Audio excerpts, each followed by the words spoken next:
last one and the feelings, following the performance there in the last three quarters. How satisfying is a win like this and the way you guys are able to battle back? Yeah, it was a great win. We needed it, I think, for our soul. And, a lot's been thrown at us, a lot of, new things, new group, new coaches. I keep going over it, all the stuff we're facing this year. And weren't happy with the last performance. We came out tonight and weren't great in the first half. We weren't physical enough. We lacked communication, and we asked them to compete in the second half, to up their level physically and demand and compete and win some little battles. And that's what they did. And they got a victory, and they deserved it for sticking with it and sticking together. Can you take us into the decision to put Bruce Brown in the starting lineup and how you feel about the way he performed throughout the game, particularly in crunch time? Bruce was great, unbelievable. Played his butt off, played hard, made some tough shots and some timely baskets, and guarded his man. I think the decision was, I think the second unit needs Karras as a ball handler and creator. I also, need to protect Karras. When he starts, he ends up playing 30-plus minutes, almost without a doubt. And, with 5 games in 7 nights, let alone 17 games in 31 days, Karras is the guy that you have to protect with his injury history a little bit. He's in great shape. He may never have a problem again, but you have to protect him and give him a chance. So I thought that would allow us to control his minutes. It would allow us to have a playmaker on the second unit. And so, we're going to have to adapt continually, I think, this year, because who knows what's around the corner. So, proud of Karras. He was outstanding tonight as well. Brian Lewis with the New York Post. Hey, Steve, twofold. Was there anything tactical in the third quarter? When you're down 18 and you flip that to a 7-point lead, was there anything tactical, or is that just asking guys to reach down deeper? And secondly, obviously, DJ doesn't play. JA gets 36 minutes. Is that just rewarding whoever's playing the best at that point? Yeah, I think the tactics were to get tighter to our man, communicate, be more physical.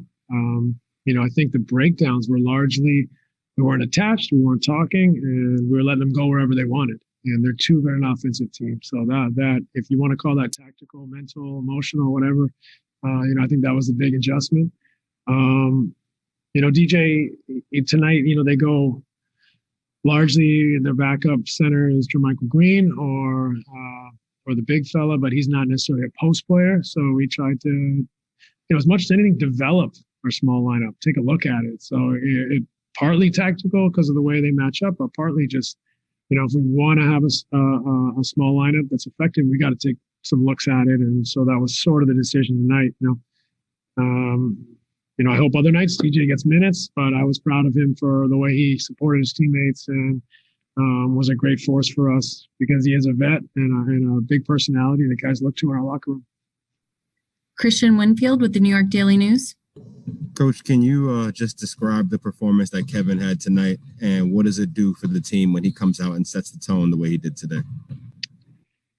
Yeah, it's a pleasure to coach him. He's so talented and loves the game. I thought he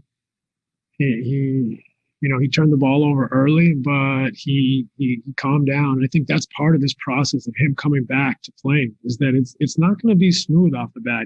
I said early 15 to 20 games, and I think that's even that maybe I need to be more conservative with that number just because it's such a lot thrown at him. The climb he's had back here, but he was unbelievable. Made the big shot at the end, but 13 assists.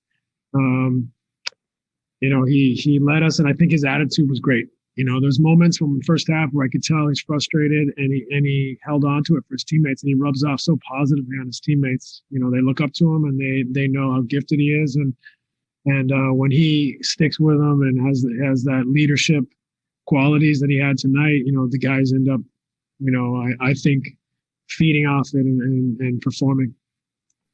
Malika Andrews with ESPN. Steve, sticking with Kevin for a minute, how aware are you when you're coaching that he is climbing into the top 30 all time and scoring in an individual game, and then passing Dwayne Wade in those numbers. Does that enter your mind at all? Did you know that? I had no clue. Aaron Harris told me before I took the podium. So, that's just the way it's going to be. I mean, he's going to keep climbing. He's going to, I'm sure he's going to skyrocket all the way up there if we're lucky to have good fortune and health. He is a walking bucket, and he's no matter what you throw at him, no matter who's on the floor, he's going to find a way to get 25, 30 points. So this is nothing. He's going to keep climbing and keep catching guys, and I don't know where the next guy is or the guys ahead of them, but he's going to catch a bunch of them, that's for sure.